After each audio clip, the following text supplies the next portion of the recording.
Ребят, всем привет! Приглашаю вас сегодня на прогулку по заповеднику Красноярские столбы. Я уже поднимаюсь наверх. Посмотрите, позади меня какой вид. Горы. Погода сегодня отличная для прогулки. Я поднимаюсь все выше и выше. Здесь очень сильный ветер. Поэтому, кто будет здесь зимой, одевайтесь потеплее. Я же одет обычно, как вот гулял по Красноярску, потому что как таковой зимней одежды у меня нет. Вот в чем приехал, в том, как говорится, и путешествую. На территории заповедника около 189 скал и скальных образований. Площадь парка более 47 тысяч гектар. Посмотрите, какие сосны высокие. Горы. Так, позади меня ребята едут.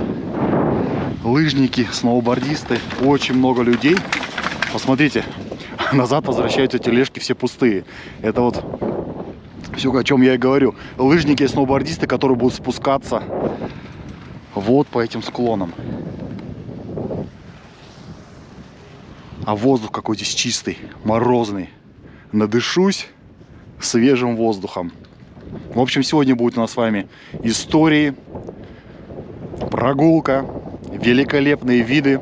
С вас лайк, подписка на канал. Надеюсь, все вы посмотрели уже видео про город Красноярск. Кто не посмотрел, обязательно посмотрите.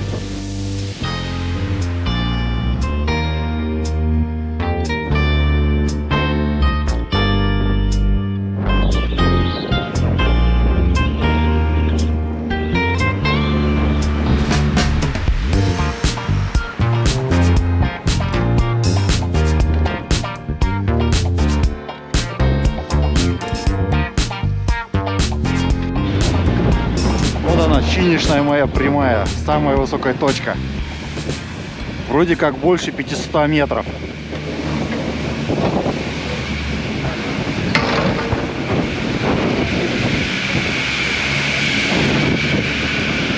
Этот вид прекрасный. На город я вам покажу чуть-чуть попозже.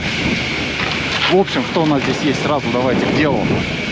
Бар Вибрам, где можно отогреться, попить горячего чая. Какой вид!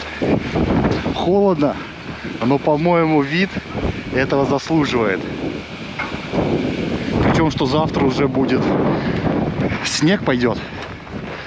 Поэтому сегодня день выбрал для прогулки. Он более холодный, но зато даже обещает солнышко. Вот он склон, где сноубордисты начинают свой путь вниз.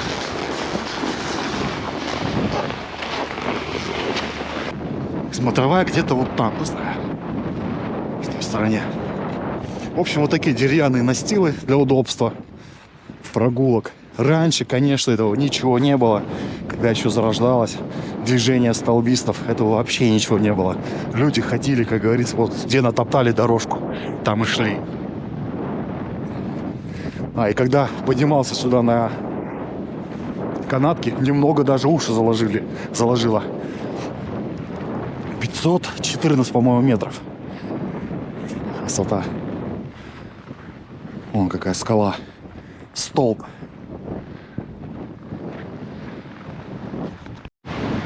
Вот такие два баннера рассказывают нам историю этого места, как образовались столбы.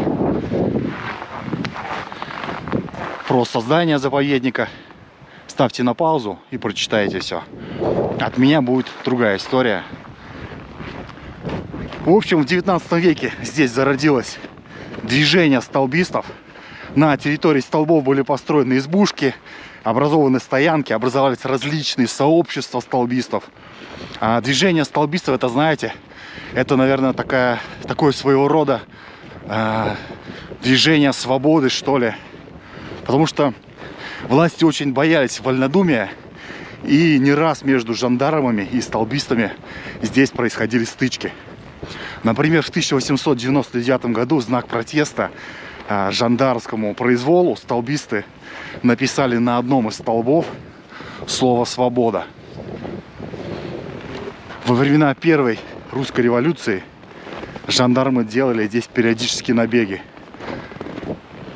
Граница. Город Красноярск.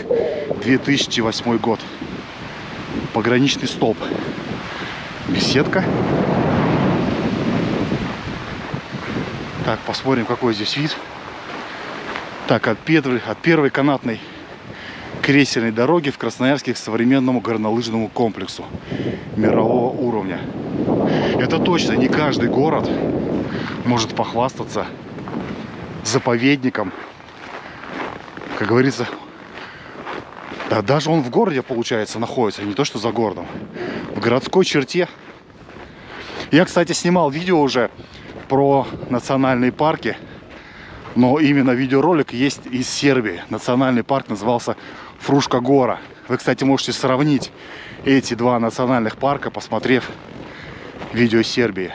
Оставлю ссылку и отпишитесь в комментариях, как вам сербский национальный парк или сибирский. Будет даже интересно. Вот она, первая смотровая. Я был здесь летом. Летом, естественно, все смотрится по-другому. Вот они, горы, столбы.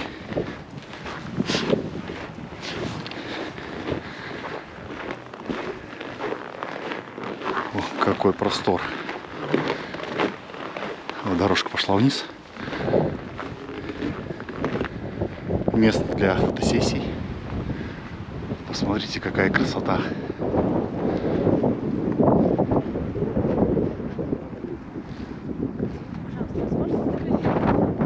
Да, сейчас чуть-чуть поснимаю. А вы в гости приехали? Да я вот на несколько дней в Красноярск приехала. А вы откуда приехали? Владивосток. Ох ты, вообще как бы далеко забрались. Посмотрите, солнышко выходит. Очень красиво. Все, давайте я сейчас девушку пофотографирую, и мы с вами пойдем дальше.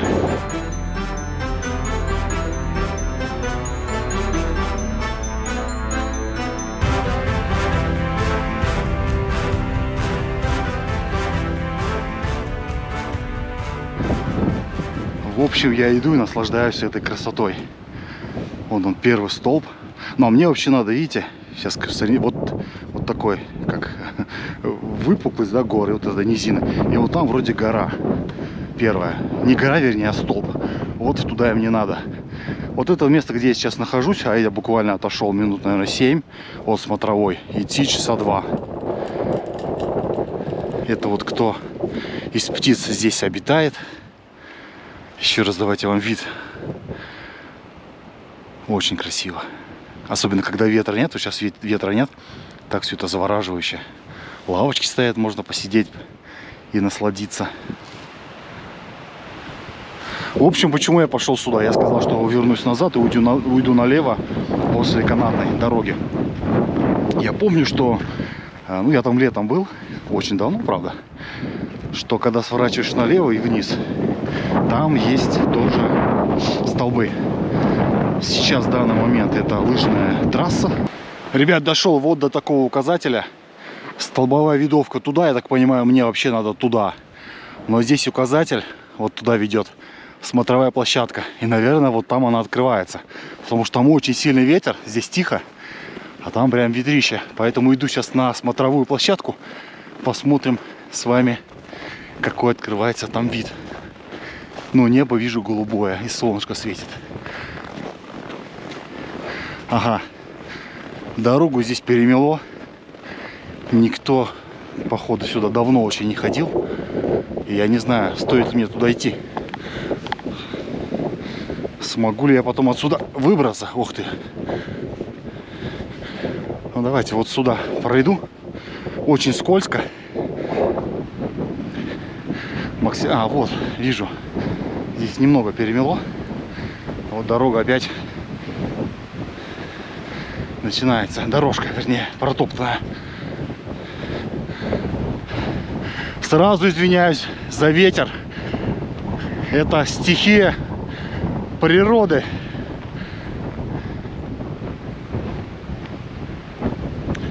Да, выше, походу, не подняться. Очень сильный ветер. вон там столбы. И вид, наверное, на город Красноярск я отсюда не вижу.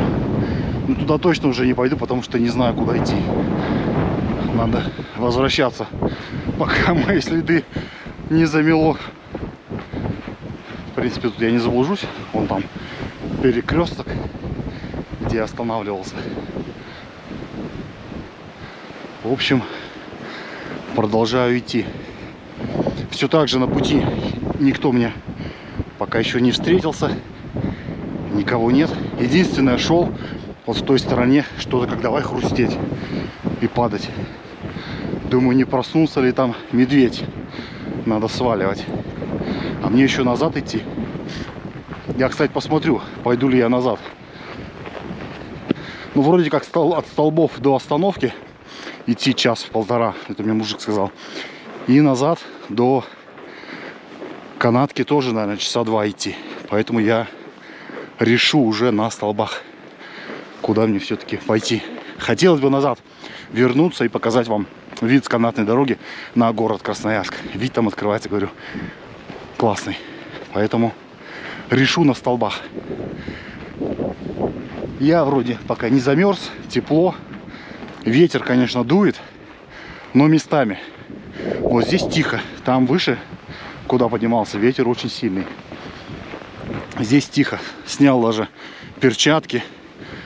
Иду вот с голыми руками. Капюшон тоже снял, потому что становится жарковато. Вот, смотрите, перемело. Ух ты, еще и не упасть бы. Перемело. Здесь давно никто не проходил. Хотя вот вижу след. Наверное, недавно человек шел. Ну, в общем, в любом случае, дорожка есть. Вот она такая протоптанная, глубокая. Я думаю, если пойдете зимой, не заблудитесь.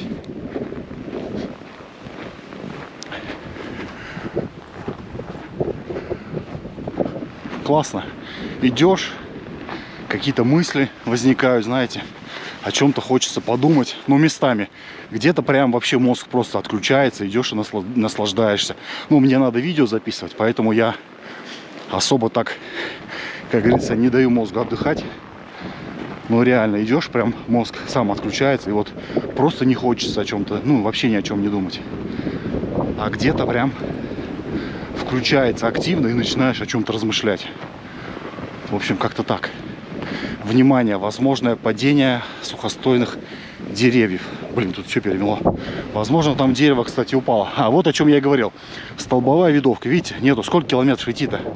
Смотровая площадка. Сколько километров идти? Или метров? Непонятно, куда там идти, во-первых. И не указаны метры. Там бы, конечно, если здесь метров 10, просто я не знаю, да, об этом, я бы попытался найти там проход какой-то, протоптанную дорожку. Но непонятно, как далеко она находится от того места, где я сейчас нахожусь. Здесь вообще все перемело.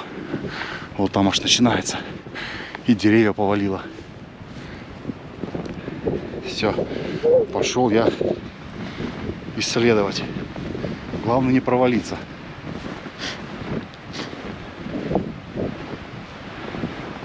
Какое огромное дерево, прям с корня вырвало. У меня такая пока, видите, прогулка. Историю я начал рассказывать вам в начале. Сейчас чуть-чуть выше поднимусь уже и продолжу свой рассказ про столбы. И да, я все поднимаюсь выше и выше, как бы в горочку. Ага, столбовая видовка, смотровая площадка назад. Ну, мне вот туда, выше. Это, наверное, уже один из столбов, я так понимаю. И смотрите, туда дорожка пошла. Куда правильно? Это сюда? Или туда все-таки налево? Ну, давайте пройду сюда. Если уже там никакого пути не будет или каких указателей, значит, вернусь сюда и пойду по другой дорожке. Это, скорее всего, какой-то вот столб смотровой. О, посмотрите, какая птичка. Ты кто такой? Красивая какая, маленькая. Когда бесхвостая, что ли. В общем, я поднимаюсь на этот столб, как там написано, смотровая видовка. И по факту мне надо сейчас будет подняться, потом спуститься и идти, значит, вот туда, по той тропинке. Ух ты! Какие глыбы! Главное не скатиться туда. Ты посмотри, какая красота! Слушайте, у меня прям мурашки по коже. Очень красиво. Сейчас может быть ветер. Меня, скорее всего, будет не слышно, поэтому я буду просто снимать.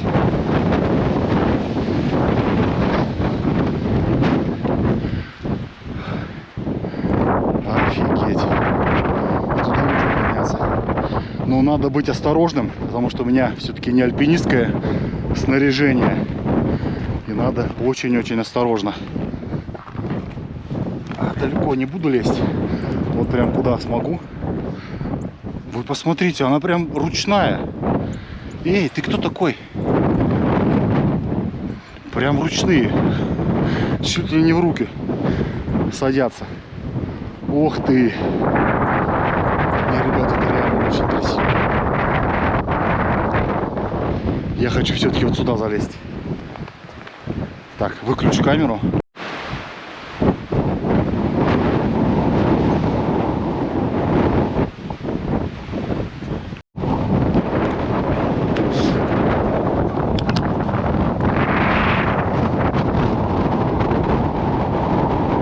Очень красиво.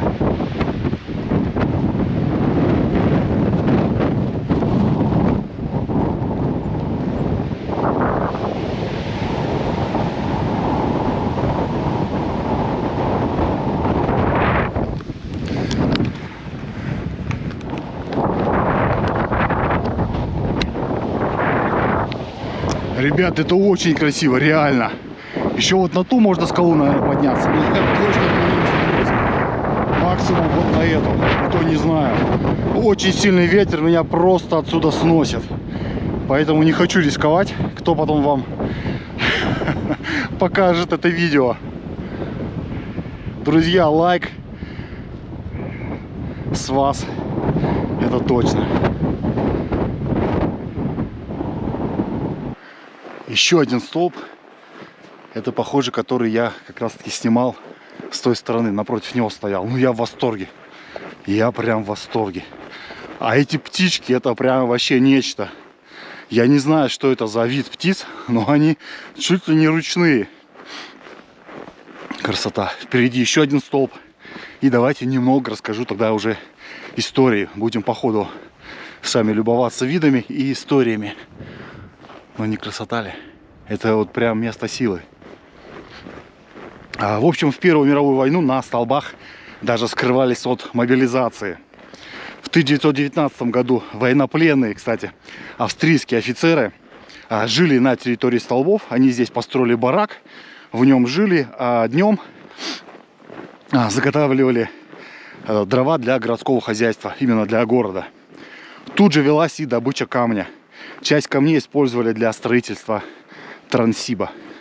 Вот еще один столб. Давайте, да, вот сюда немного пройду, посмотрю хотя бы, как там выглядит. На него уж точно не полезу. И вот сами вот эти офицеры австрийской армии говорили, что если бы такая красота была в Австрии, то они бы ее точно берегли и не позволили бы уничтожать. Ну, слушайте, я туда не полезу. Там не особо-то протоптано. Я думаю, на пути у меня еще немало таких столбов будет. Вон там внизу еще один столб. Но красиво, я говорю, все их не облазишь. Поэтому пойдем с вами дальше. И уже, наверное, в 1920 году, я предполагаю, что эта речь, эти высказывания были услышаны. Возможно, были услышаны, потому что в 1920 году было вынесено постановление о запрете вырубки леса и ломки камня в районе столбов. И объявили эту местность под названием Столбы. Так, вот указатель. Центральные столбы. Вот видите, опять нету. Сколько километров идти-то мне? Скала Грешник. А вот это, наверное, скала Грешник. Скорее всего, она и есть. Но я пойду дальше. В общем, и с того времени, с 1920-х годов, по факту и начинает свою историю заповедник Красноярские столбы. Но очень хорошо, что прекратили здесь вырубку лесу и добычу камня. Потому что этой красоты могло бы и не быть. Страна у нас большая, камень нужен всегда, лес тоже. Молодцы, что сохранили и не дали все это дело уничтожить. Ух ты! Ну, я прям не перестаю восторгаться. Ребят, напишите, кто знает, вообще здесь есть на территории столбов именно пещеры. Возможно, есть. Раз здесь прятались, ну, в те времена, да, во время Первой мировой войны, революции, прятались столбисты от жандармов, плюс от мобилизации прятались. Возможно, здесь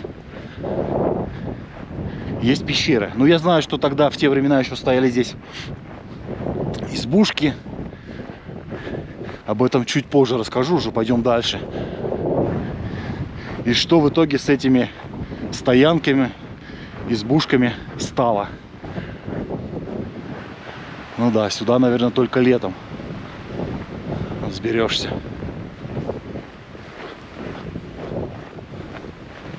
А здесь вообще указатель сбили.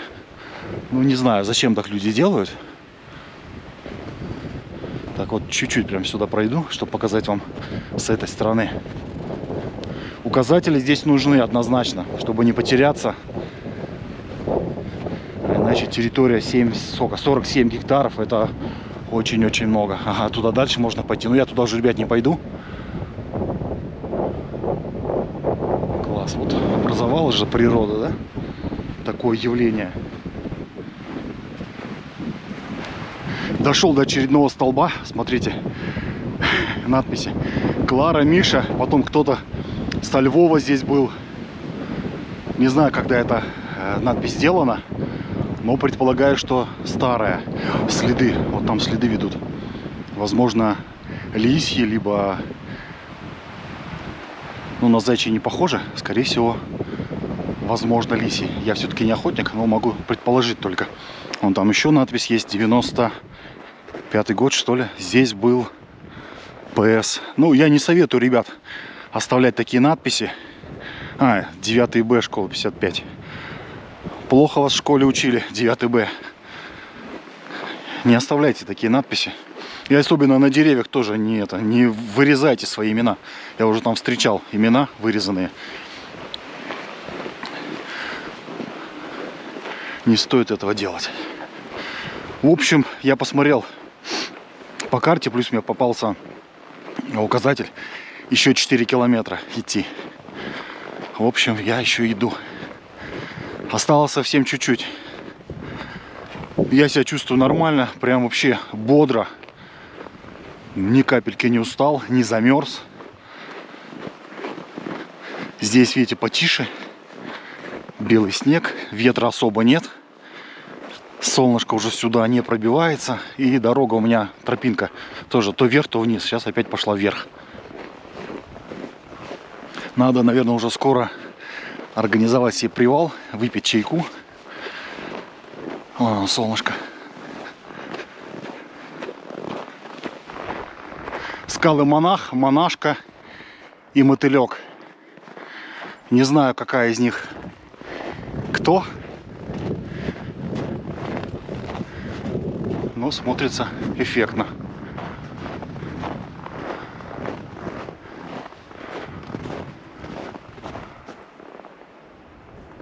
Прям расщелины такие.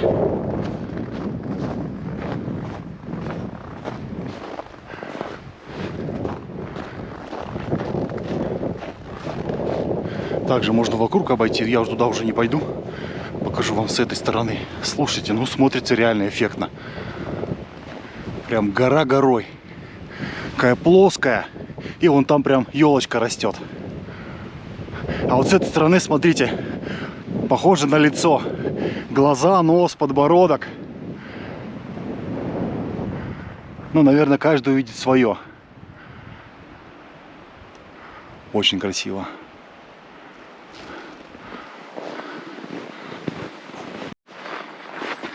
Пошла вот такая тропинка, вроде как ущелье, не ущелье, да, на горы.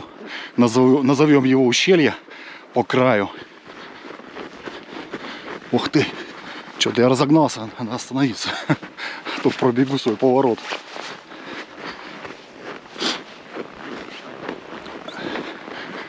Ух ты. Сюда не подойду. Мало ли, укачусь вниз, а потом точно оттуда не выберешься. Снег глубокий. Тишина. Вот здесь ветра нет. С правой стороны там продувается, наверху тоже все продувается.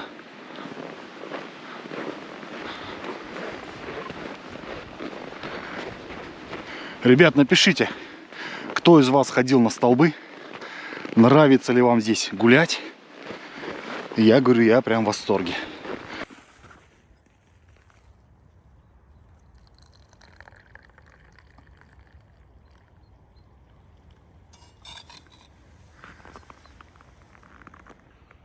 Ребят, вы посмотрите, какая красота.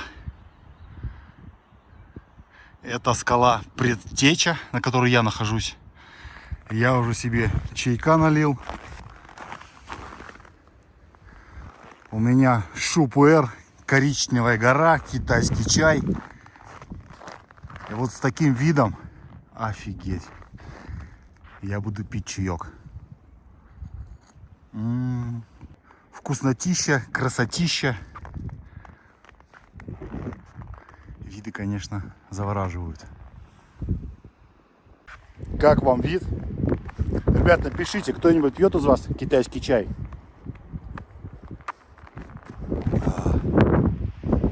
Ну, скажите, это вид на 5 баллов.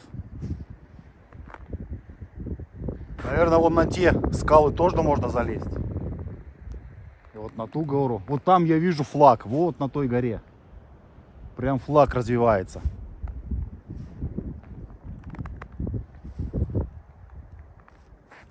В общем, идти мне еще минут 20, я посмотрел по картам.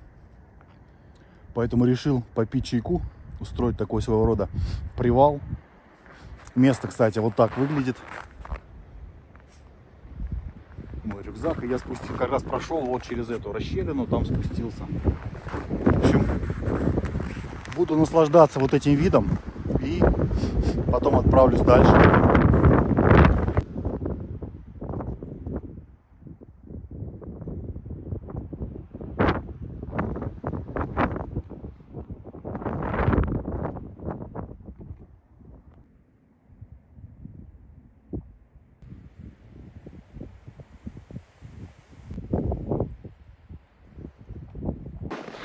Зарядился я чайком, пуэрчиком, готов дальше идти. Идти мне где-то минут 15-20, поэтому чуть-чуть осталось. Ну и давайте продолжу свой рассказ. В общем, к власти приходит, как говорится, новая власть, новые порядки, уставы. И после 1938 года НКВД запрещает вольный столбизм как очаг контрреволюции. Это своего рода запрет свободы, да, насколько мы помним, что столбизм — это такое понятие свобода. Так, Каштаковская тропа, фан-парк, 7 километров, скалы Перья, Дед, первый столб, остановка Турбаза. Это, наверное, сюда. А туда что тогда? Ну, я пойду сюда. Наверное, мне все-таки правильно сюда идти. В общем, при НКВД были разрушены все избушки, которые здесь стояли. Это около 33 штук. И капитальные стоянки. Это где-то около 50 строений. Были запрещены все ночевки за пределами экскурсионной этой поляны. Поляна была экскурсионная. А многие столбисты были посажены, либо расстреляны. Сами вы все знаете. Сталинские времена, репрессии, как раз таки 38 год, 39-й, самые кровавые времена.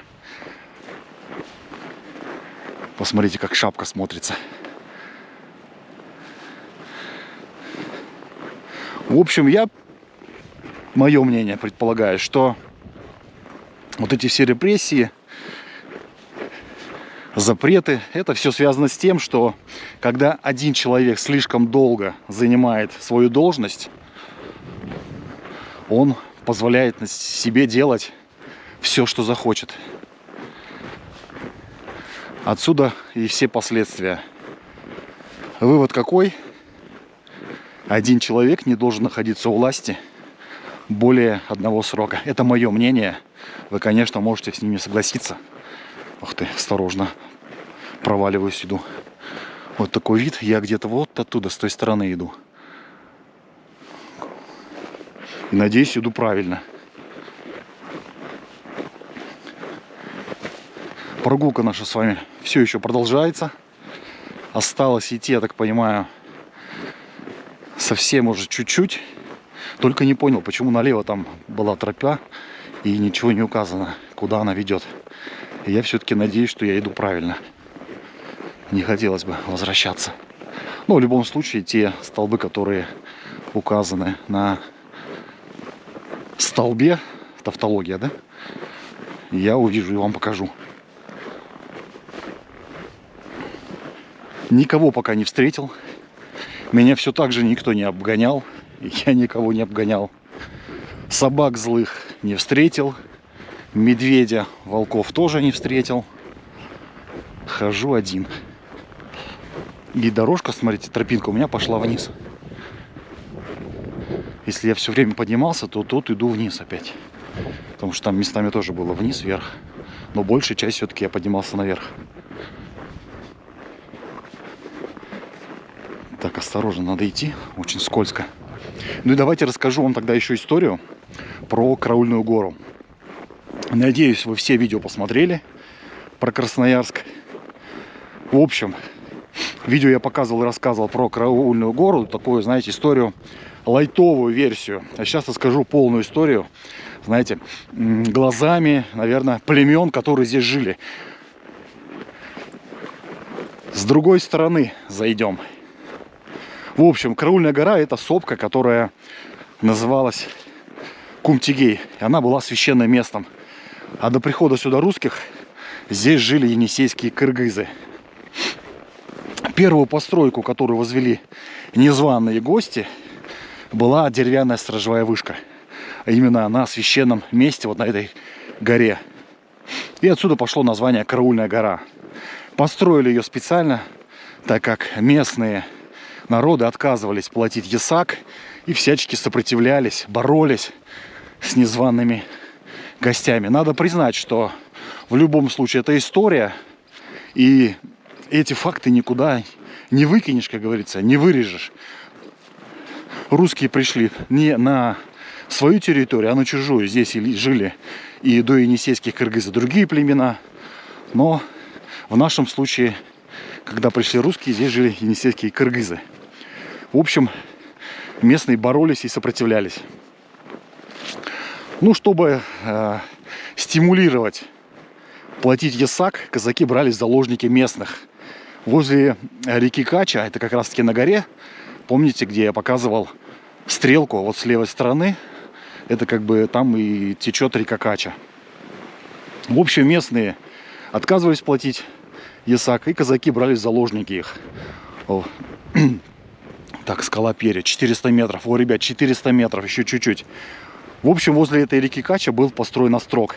Там же была и своего рода тюрьма, где содержали всех заложников. Но пока я чуть не вижу.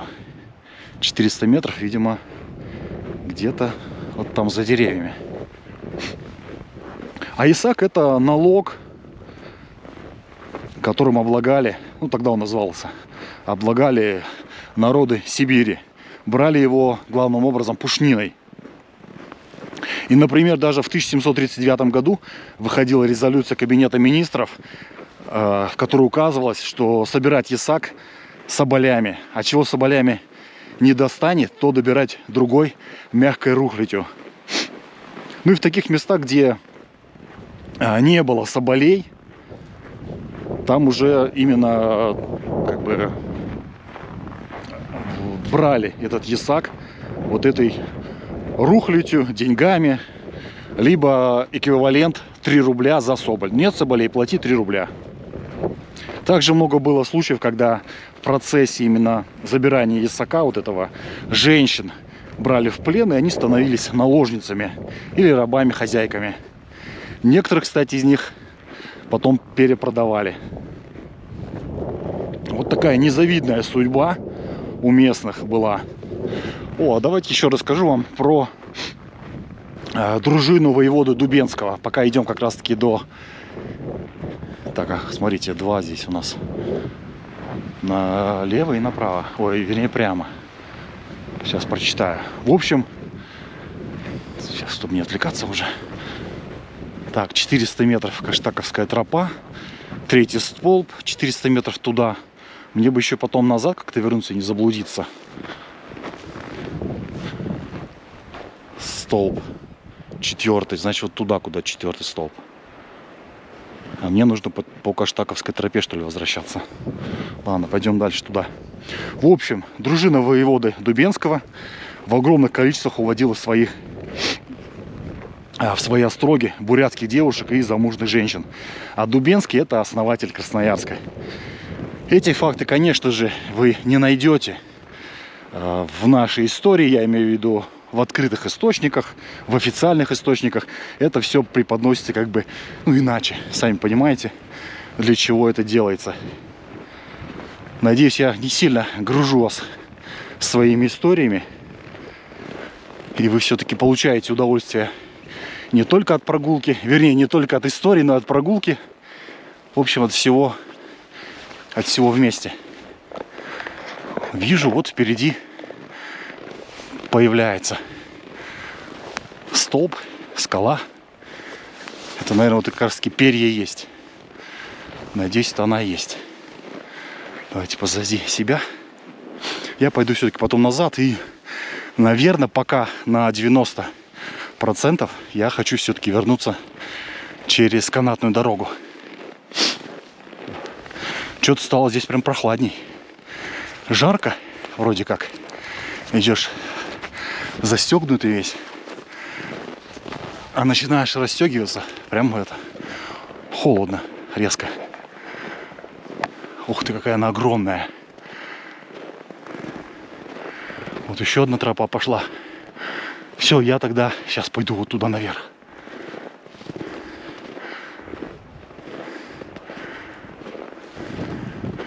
Прям такие снежные шапки.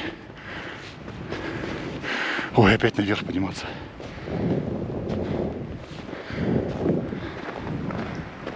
Так, что написано? 600 метров. Если пойду налево. Так, третий столб и 804 столб. Это куда-то туда, ну да, там, где перекресток был. Вот еще одна тропинка. Ух ты! Посмотрите. Сейчас дойду, прочитаю, что здесь. Первый столб и остановка турбаза. В общем, по факту, наверное, я как бы пришел к центральным столбам. Я так понимаю. Друзья, напишите, правильно ли я понял. Ну, я думаю, да. Слушайте, ну это прям завораживает. Я понимаю людей, которые любят горы, скалы, скалолазание. Это реально завораживает. Вон там расщелина какая. Наверное, я так понимаю, что они здесь тоже скалолазы лазят. Лавочка есть. Просто садишься и любуешься этой красотой. Камера, конечно, не может все это передать. Вживую это все прям совсем по-другому. Опять эта птичка. Ты что за птичка-то? Она прям такая мелкая, чирикает. Преследуешь меня, что ли? А, их две. Слушайте, они это ждут, чтобы я их покормил. Но у меня ничего нету. У меня только есть шоколадка, сникерс и чай пуэр. Не подумал я взять с собой хотя бы хлеба. Короче, хожу голодный, холодный. Ох ты! Ну не красота ли? В общем, я просто лег, вытянул ноги. И вот эта скала как бы смотрит на меня. Не знаю, как это со стороны смотрится, она скажет, чего он там разлегся. благо никого нет. Это реально очень красиво. Я уже за сегодня неоднократно, наверное, сказал слово красиво, произнес, но это реально красиво. Вон там еще одна расщелина. Слушайте, я вот сейчас сижу и вспомнил, смотря вот на этот вид, вспомнил, как я в Сербии лазил в пещере. В пещере, представьте, неолита, эпохи неолита. Там еще бывали в этих пещерах солдаты Римской империи. Вы представьте себе. Я там тоже ходил один. Двухуровневая пещера. Ох, красота. Посмотрите обязательно на канале видео. Называется Валево. Видео из Валево. Валево город. Вы не пожалеете. А это вот прям я смотрю, и мне вспомнилось то видео. Все. Я бы вот сейчас прям вот так лег и просто бы поспал. Просто бы реально поспал. Полюбуйтесь. Класс.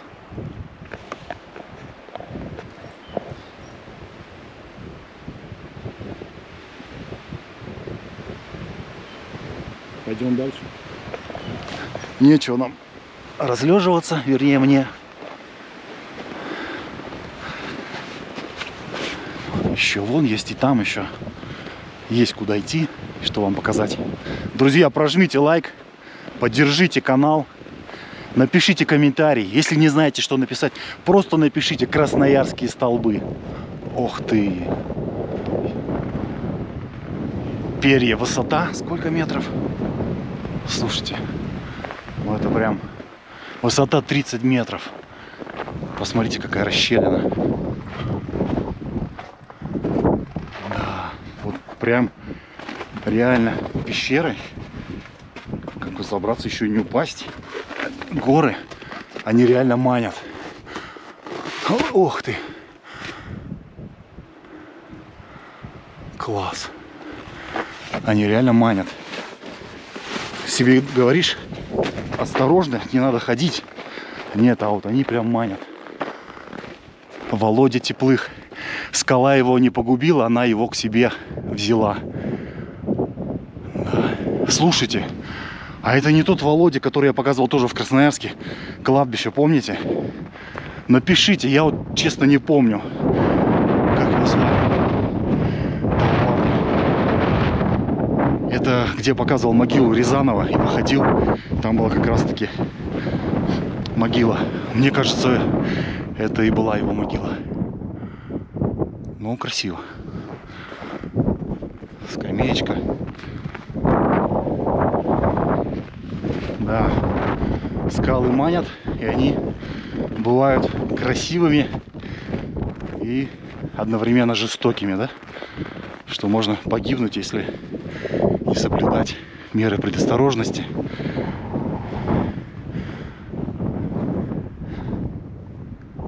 Реально перья. Очень красиво. Давайте сейчас спущусь вот туда. Хотя здесь можно пройти, наверное, тоже. Посмотрим вон там, что такое.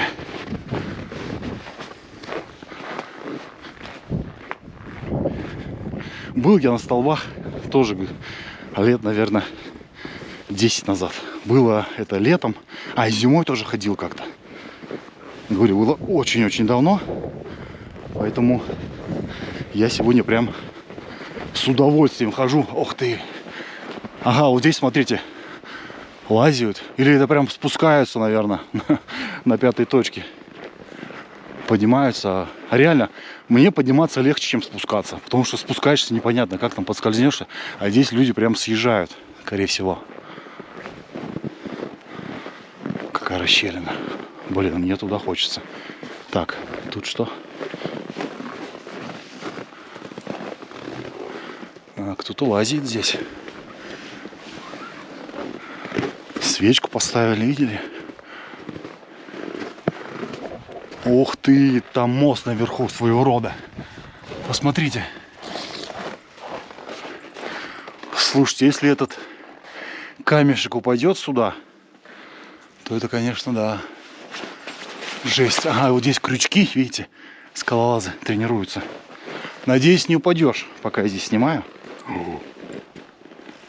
Ничего себе, обрывчик. Слушайте, ну я прям в восторге сегодня. Классная прогулка. Да, вот еще крючки. Скалолазы здесь тренируются. Я в восторге, серьезно.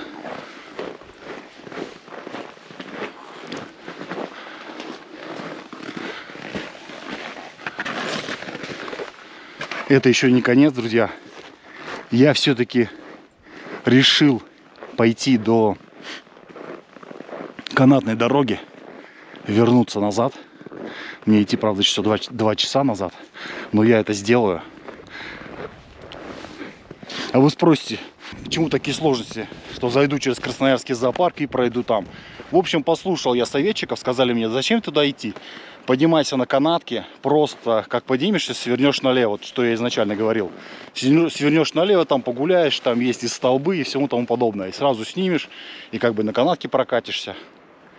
А изначально я хотел все-таки пойти через зоопарк и маршрутом до канатки. А в общем получилось так, как я хотел, только немножко по-другому.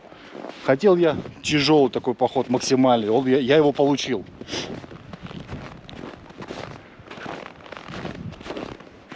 Львиные ворота, высота 18 метров. Вон там тоже расщелина. Ну, красиво. Все, я сейчас тогда иду к канатной дороге. Вы не переключайтесь, поставьте лайк. Покажу вам сейчас шикарный вид на город Красноярск. Через 2 часа, ну, я через 2 часа туда дойду, надеюсь. Так что все, увидимся. Не переключайтесь. Ребят, хочу поделиться с вами. Я только что чуть не заблудился, реально. Я спустился, вернее, вот показал вам перья, да, говорю, все, иду сейчас на канатную дорогу. И на перьях я шел, в общем, надо было прямо эти указатели. Нет, я свернул налево, там такой спуск, прокатился на 5-й точке.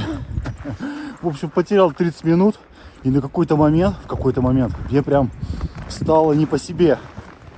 Так, знаете, мандраж такой, ничего себе, куда иду, непонятно, никого нет, ничего, не указателей. И тропинка вроде не та, смотрю, какие-то следы. Сравнивай давай с своими ботинками, потому что вроде как я только один, пока ходил, и отчетливо видно. Нет, не мои. В общем, потерял 30 минут, а там такой спуск, очень такой крутой прям. Пришлось подниматься наверх. Все-таки вышел я на тропу. Фу. И отправляюсь на канатную дорогу. Так что не ходите одни, либо помечайте себе путь как-то, какие-то делайте акценты на каком-то предмете, на дереве, не знаю, на чем-нибудь. Я этого не делал, потому что, ну, общаешься, рассказываю истории, отвлекаешься, и поэтому как-то так. В общем, все, я вышел на свою тропу, отправляюсь на канатную дорогу. Ребят, вот я и добрался, шел 2 часа, ну, за минусом 30 минут. Не переключайтесь, сейчас покажу вам шикарный вид на Красноярск. Вот такой шикарный вид. Ребят, всем спасибо за просмотр. Отдельное спасибо всем, кто поддерживает канал финансово. Всем пока!